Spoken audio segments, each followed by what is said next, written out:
Eu gosto muito dessa tensão que pode existir entre uma coisa e a antítese dessa coisa ao mesmo tempo, né?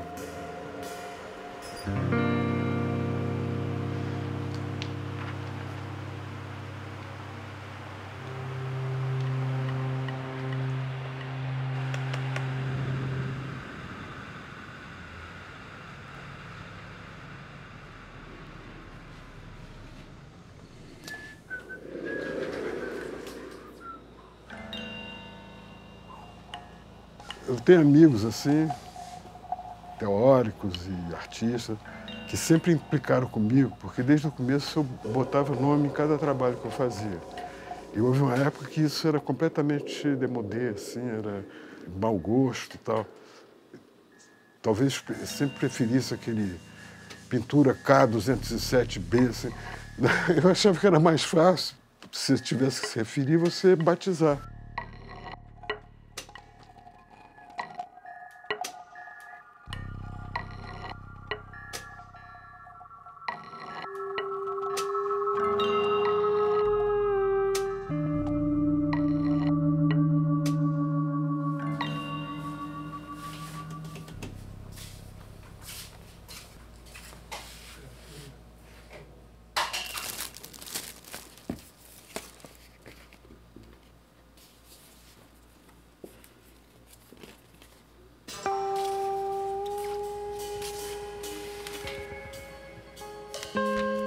Quando a gente pensa, pô, na Mona Lisa, a gente começa pensando pelo sorriso da Mona Lisa. Essa coisa meio indefinível, meio indescritível, né?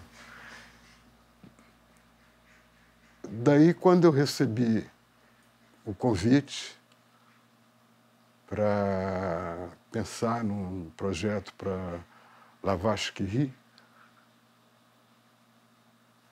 seguramente essa associação foi quase que imediata. Mas eu não sabia que tantos outros artistas também já tinham eleito como tema, porra, a Mona Lisa, como parceira, ou partner de imagem, qualquer coisa assim. Mas eu fico feliz de me integrar aí, a esse grupo. Se bem que eu acho que eu concordo com o Borges, quando ele diz que a literatura se resumiria num único livro que vem sendo escrito ao longo dos milênios. E eu acho que o objeto de arte é isso. É a história de uma única peça, um objeto que também vem sendo construído ao longo dos séculos. E é claro que a Mona Lisa é um ponto alto. Mas eu acho que é isso mesmo. Porque eu sempre pensei esse trabalho também como uma espécie de oposto do ready-made. No caso do ready-made, quer dizer, havia um objeto pré-existente que ele retira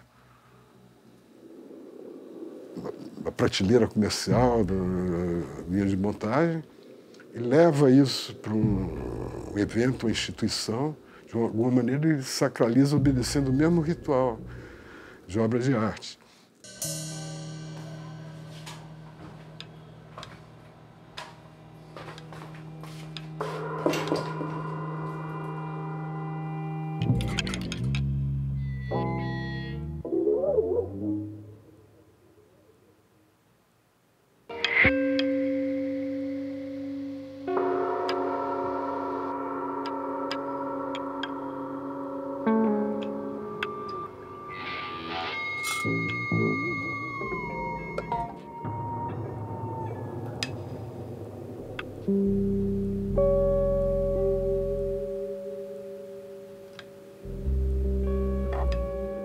O principal projeto das inserções de circuitos ideológicos foi a inserção na produção de arte do conceito de circuito.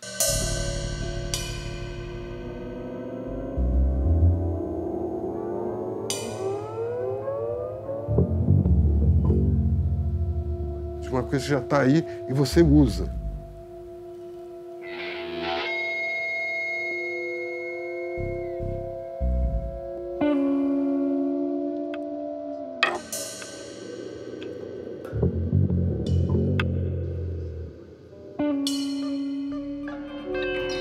Aqui, no caso, é uma coisa que não está lá ainda e que você põe em circulação. Era a partir dessa coisa mínima que o indivíduo, mas que ele pudesse fazer uma coisa que ia afetar uma macroestrutura e fazer o caminho inverso. Você partir de um objeto pré-existente, mas ao invés de trazer para o interior do museu, da galeria, você espalhasse, né?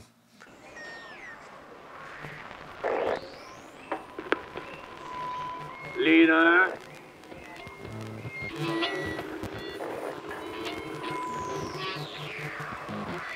Lina.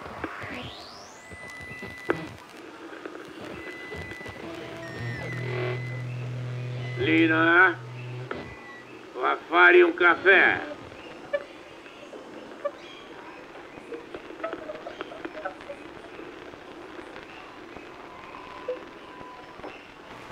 Lina, va a fare un caffè.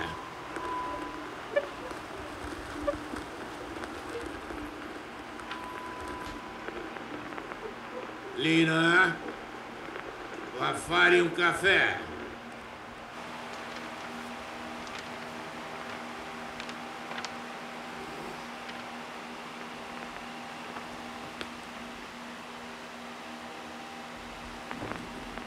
Lina, va a fare un caffè.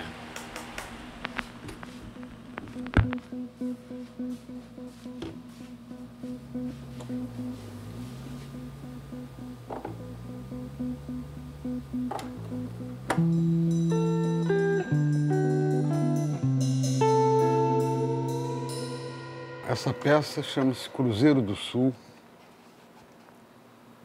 E por causa dessa peça, eu tinha criado um termo que era o minimalismo. Um minimalismo humílimo, assim, o mais humilde possível, né? E ela foi feita para ocupar um espaço maior possível.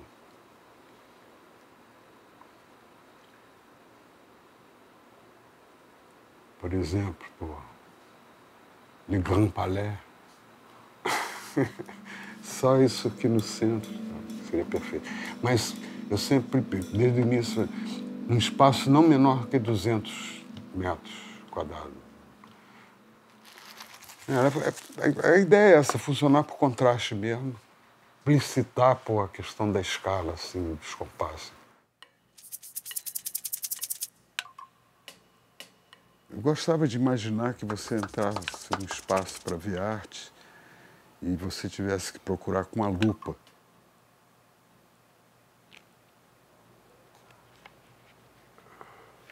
A arte se alimenta de arte. Cada nova contribuição vai ser alimento. Eu estava até revendo essa frase que me marcou, que me fez verdadeiramente me aproximar do Van Gogh, que é a história do homem igual a história do trigo. Quando você não é plantado para nascer outra vez, você é triturado e transformado em pão. Se torna alimento para outras gerações, para outros artistas.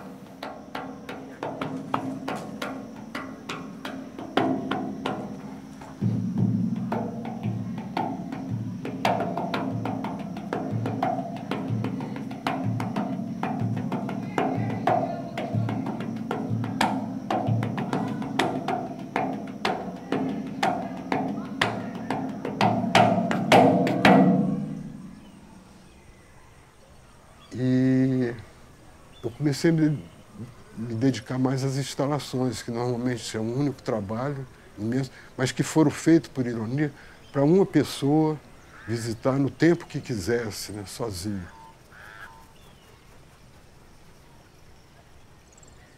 Essa peça, cujo nome é Imensa, ela é constituída de duas progressões aritméticas.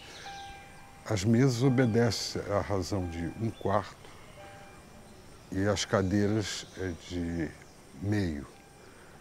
Tem 4 metros por 4 metros, do chão até ao tampo da mesa.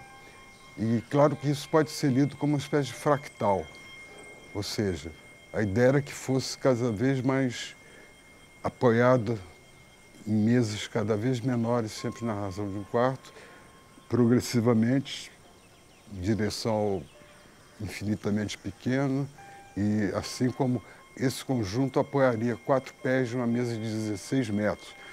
E pode ser lido também como uma metáfora assim, da sociedade, onde cada vez os mais fortes são apoiados por cada vez menores.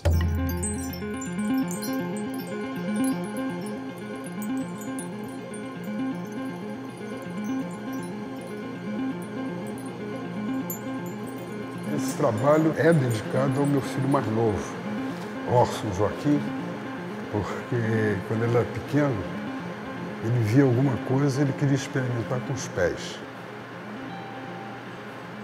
E aí eu comecei a colecionar esferas, bolas. Ao mesmo tempo que ele está trabalhando com essa malha, que é uma coisa medieval, mas a junção dessas duas coisas cria uma espécie de efeito tecnológico, que não tem nada a ver com as duas matérias-primas do trabalho, que são esferas e a malha. Eu pensei, metaforicamente, como se você jogasse uma rede e capturasse territórios, planetas.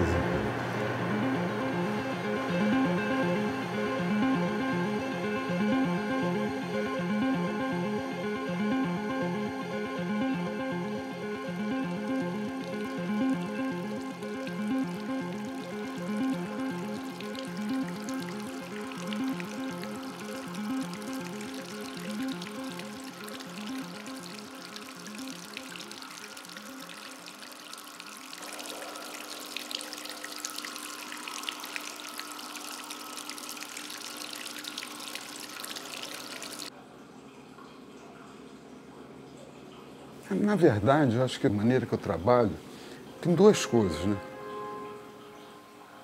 Porque eu gosto de trabalhar com a ideia dos relâmpagos, de coisas que passam constantemente, não na minha cabeça, mas na cabeça de todo mundo. E 2 desses relâmpagos apareceram na minha cabeça. Na época foi uma anotação breve, em um lugar onde, por uma razão qualquer que me interessava explicar, alguém resolveu acumular só objetos, variações de objetos na cor vermelho. Para mim, o desvio para o vermelho, a primeira parte, impregnação, é uma coleção de coleções.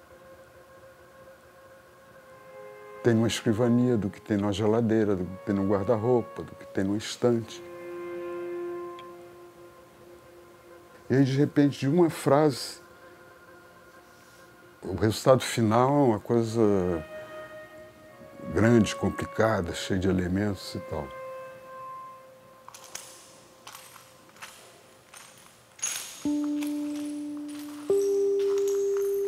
E a segunda coisa, eu acho que o ideal de um objeto de arte é que ele opere uma espécie de sequestro do espectador, ou seja, você tirar a pessoa dali, daquele lugar, daquele momento, mesmo que seja por milésimo de segundo, e você jogar para um ambiente, para um lugar inteiramente diferente.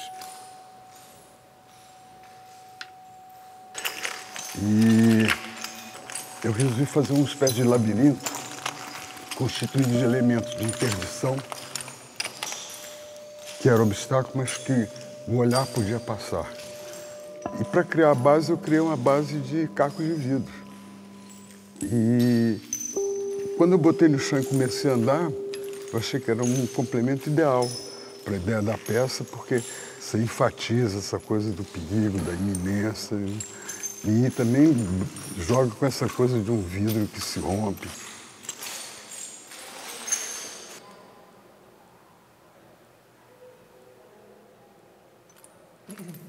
Eu acho que o ideal era que cada trabalho começasse do zero. Isso é a utopia, né? Você vai mirando e avançando por um caminho completamente diferente do anterior. Porque o estilo interessa muito mais ao mercado de arte do que ao artista. Eu acho que o estilo, para um artista, individualmente, é uma espécie de prisão, né?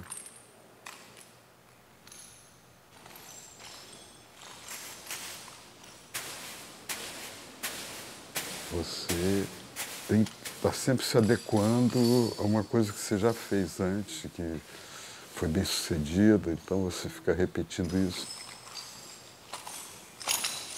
E aí, para mim, isso começa a ser, ao invés de evolução, é uma involução.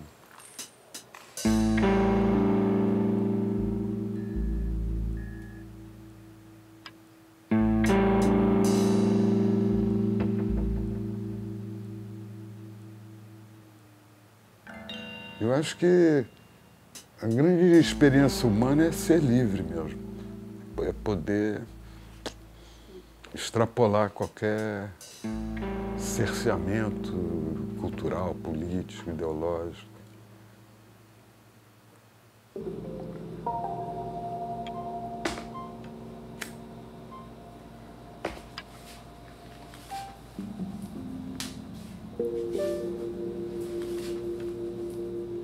Uma das coisas que eu menos confio hoje em dia é a minha memória. Mas, se eu me lembro, foi a primeira vez que eu desenvolvi algum projeto voltado a um produto industrial, vamos dizer assim. E eu estava vendo há algum tempo atrás um documentário sobre uma cidade chinesa cuja economia repousa na fabricação de monas lisas. E pô, são centenas de artistas ou artesãos reproduzindo. Não, é claro, a Mona Lisa é um ícone na história das artes plásticas, né?